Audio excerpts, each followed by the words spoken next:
Lady, you're a character, just like your mom. Just like your mom. Tenacious. One time, I actually sold Lady to a longshoreman. One of my co-workers, longshore, he was a steady millwright at the grain elevator. And she chewed a couple things up. Puppies chew things up. So I saw him at the payday, the payoff one day at the hall. Every Friday is payday. And the union hall. And he goes, I got to give that dog back to you. I go, okay. What's weird is he's permanent at the grain elevator. Probably makes $200,000 a year. So a lot of longshoremen can make that much or more. You can make $300,000 a year. But the thing is, he's paying me payments on her. She likes to dig. What was there? Is there a little animal in there or something, lady? They got great noses.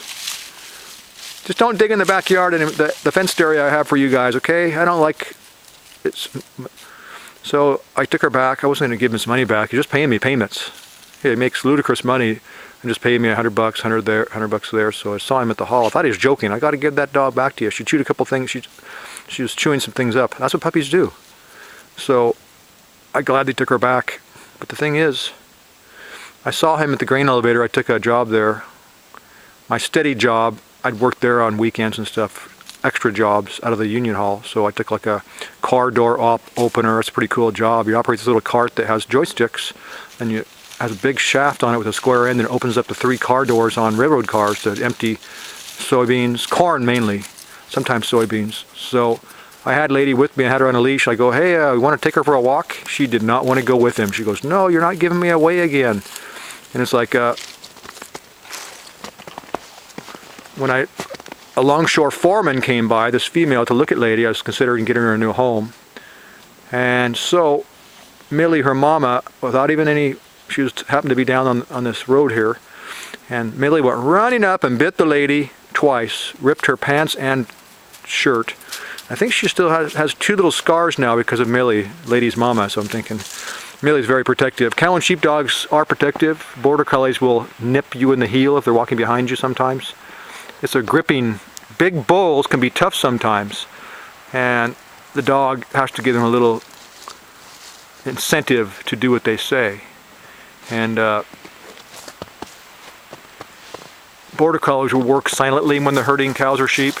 Australian shepherds, they're noisy, they're very vocal. But Aussies are so coordinated and fence savvy, and just it's amazing. They're kind of like the Bruce Lee of dogs. I've seen them run through a big Australian shepherd.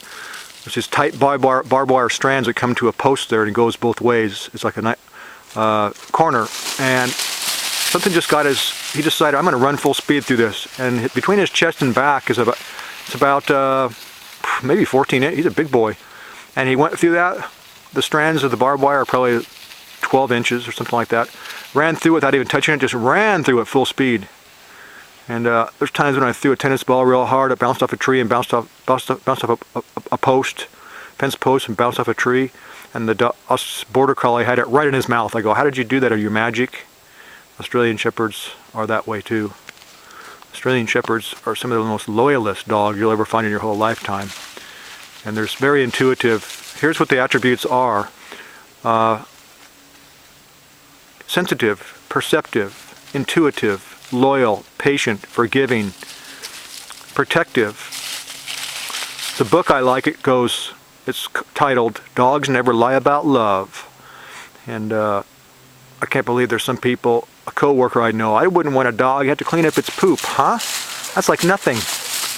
That comes with the territory, and it's like nothing, nothing, nothing. So that person, go get a cat. You're a cat person. You don't even deserve to have a dog.